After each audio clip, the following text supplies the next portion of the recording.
So our next speaker is Dr. Vladev. He will present a topic about the endovascular management of the chronic subdural hematomas. Yeah. So good evening, everyone. I'm Dr. Georgi Vladev. I work at the University Hospital of St. Ivan Rimski Sofia. My topic is a bit still controversial because the endovascular embolization of subdural hematomas is still not well established in our country. Although some studies have started to evaluate its effectiveness and in the context of this surgical approach. The definition is very simple.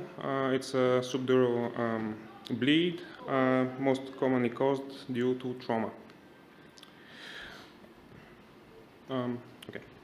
So in the general population, its quantity is similar to that of cerebral aneurysms.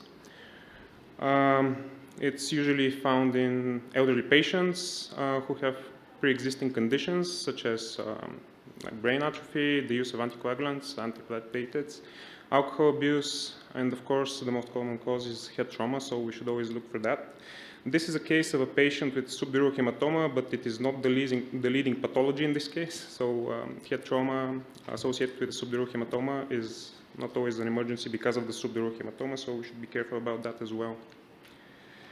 The clinical presentation can be very variable. So we can have lateralizing neurological deficits, visual symptoms, dysarthria, gait disturbances, but in the subpopulation of patients with this particular subdural hematoma that we are going to target and embolize, most often the symptoms are quite sneaky. So they have memory loss, they can behave differently, they can be disoriented, so we may not always see the pathology right away.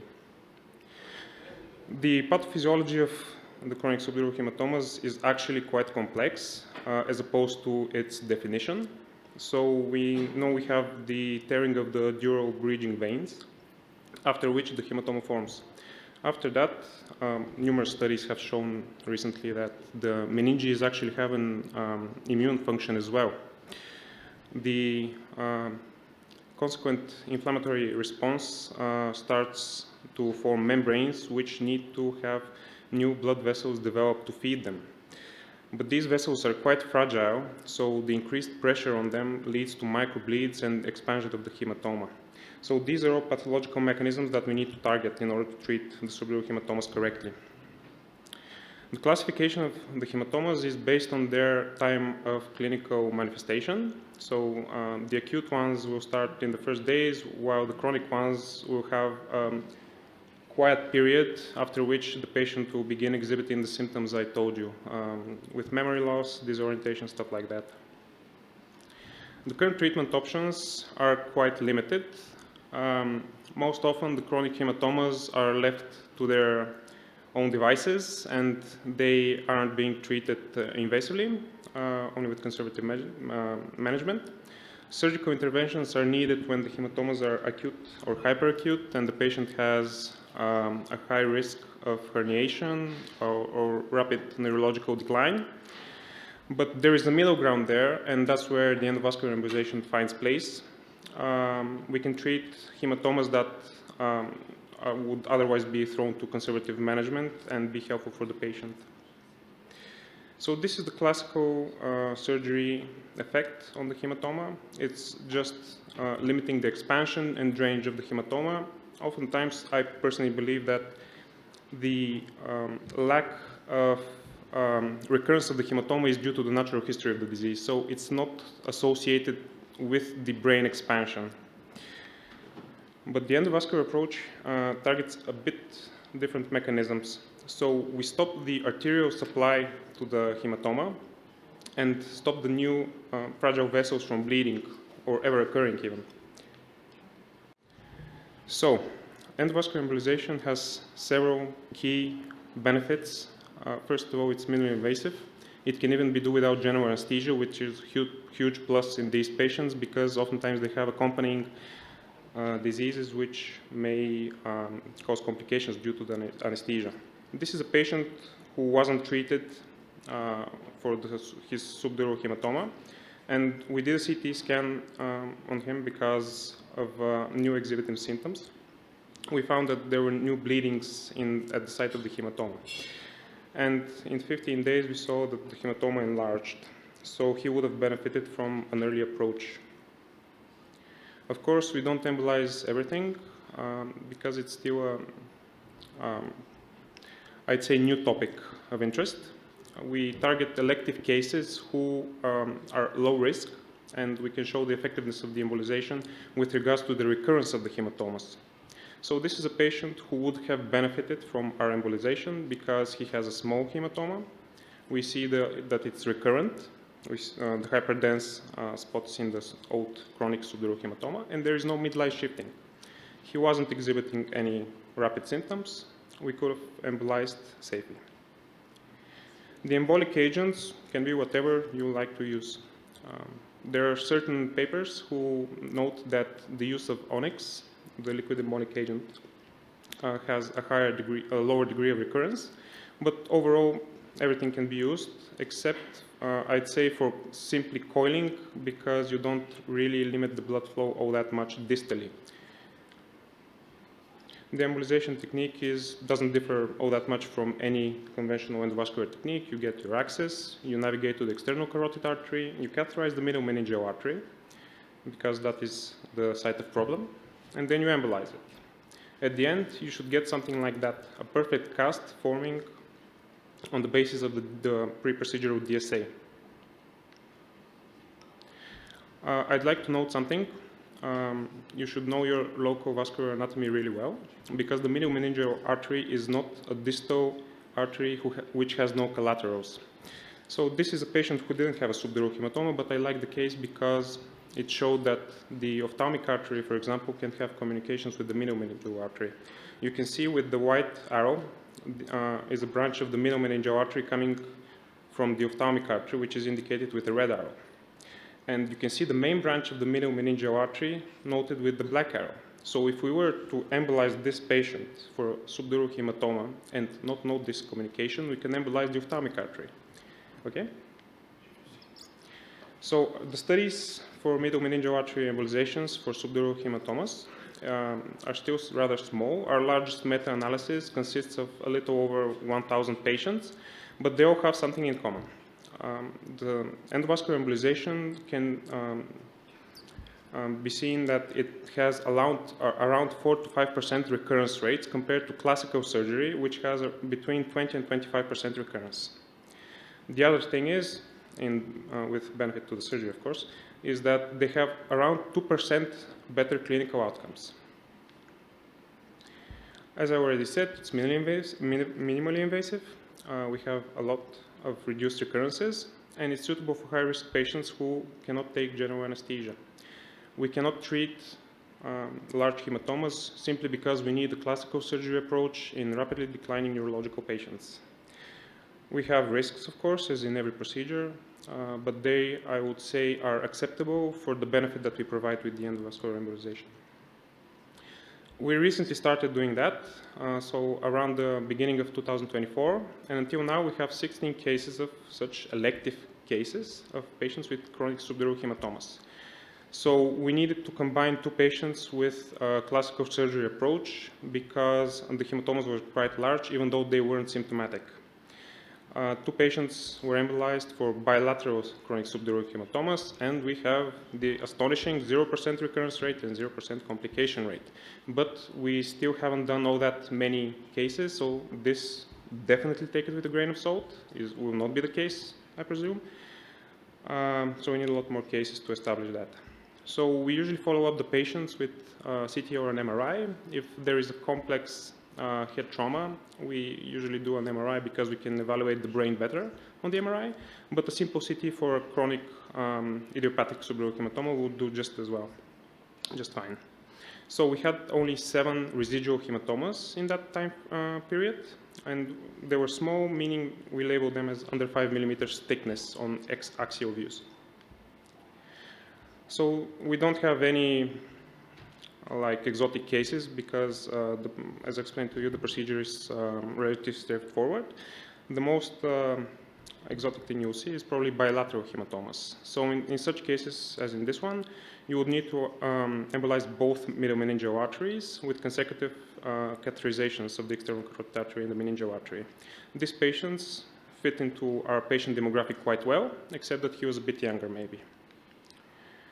So we selectively navigated to the middle meningeal arteries. So with the white circles, you can see on the top one on the right and on the bottom one on the left, the tip of our Apollo microcatheter. That's what we use for the catheterization and embolization. And right of those images, you can see the respective casts. On the rightmost image, you can see the fluoroscopic depiction of both casts.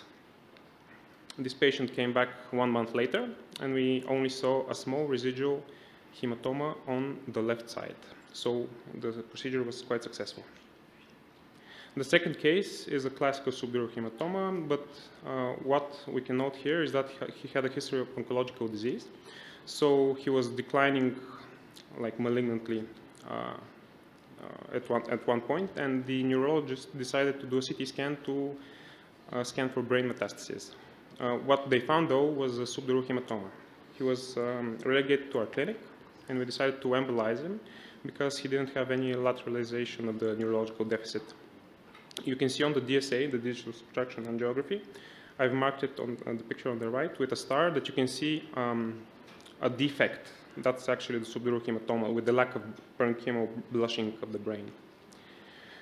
It's the same thing here. You catheterize the external carotid artery, go selectively into the middle meningeal artery. You can see the casts after the initial injection of the Menox. We achieved nice embolization, but what we found on the control angiography was another branch of the middle meningeal artery. So we also catheterized that as well. We want to be thorough to get a distal penetration as much as possible to reduce the risk of bleeds, recurring bleeds. So we did a CT scan 22 days later, and you can see that the hematoma had resorbed. That's its natural history, but there were no recurring bleeds. So that's how we benefited the patient here. What I'd like to conclude with is to say that endovascular embolization definitely has a space and for its use in subdural hematomas. We shouldn't see it as surgery against endovascular embolization. We can sometimes be adjuvant, meaning that we can embolize prior to drainage to reduce the risks of recurrence for the hematomas. Thank you. Thank you, Dr. Vladev. Very interesting topic. Is there any questions? I have a question, maybe from the audience. Not. So I'm still looking for the right indication for embolization, because the 3 trials, you know, in New England, Embolize, Magic MT, and the STEM trial, the effect was mainly driven by the group which was like conservative versus the MMA embolization. So do you have kind of protocol? What kind of patients you embolize? Is it? Yes. Can I answer? Okay. So I think at the moment we are very conservative. We want to have elective cases which we believe that will not decline neurologically, just to screen for the recurrences. So if we see a very low recurrence rate without the need of classical surgery, that's a patient that we want to embolize. Old patients with brain atrophy, even with larger hematomas, with no midline shifting. A patient who we know that will benefit, because a colleague of ours here said it very well. You cannot say to the prosecutor, I want to embolize and not drain it. And I wanted also to add, it's a very big problem what you define as a recurrence. Yeah. Because in our protocol as neurosurgeons, there was a very big Swiss trial saying that if we do a control CT scan in the early 1 month, we tend to reoperate these patients, despite the fact that they are non-symptomatic, because just the CT scan looks bad. So according to the international protocol, as surgery in these patients, we're supposed not to do CT scan. So unless the patient has neurologic symptomatics, and then you do a control CT scan, and you see that the hematoma is increasing, then you would say that you have a recurrence and you have a clinically significant recurrence. But if you do CT scan in 3 months and you see that the hematoma is half decreased and you still have 1 centimeter, it's very interesting what happens to these patients. I have to be honest, I'm been more aggressive as a neurosurgeon. I do now surgery, and in order to reduce the recurrence, I embolize in 72 hours or 1 week, as you said, in many of the patients. So we try to do, let's say, surgery plus embolization in order to reduce the recurrence. But it's a very good question. One side, both sides. I think there are many questions there. So I think I have a comment on that. In my medical university days, I worked with a surgeon who told me really well, this is not a door I can close and open at will. I mean, when you do the incision. So in that sense, I think both methods have a place. We do the controls just as a proof of method, I guess, because if the patient doesn't exhibit new symptoms, most probably he is cured and well. So, but something that I personally don't get really well is the separation between the natural history of the disease and the actual help of both methods, surgical or endovascular. So that's, I think, a lot of more analysis are needed in the context of like randomization and screening for patients. But as you said, most of the time we don't do screening post-procedurally or even in patients who just get well on their own. I totally agree with that. To compare chronic natural development of the disease and the embolization. Thank you, Dr. Vladev. So we can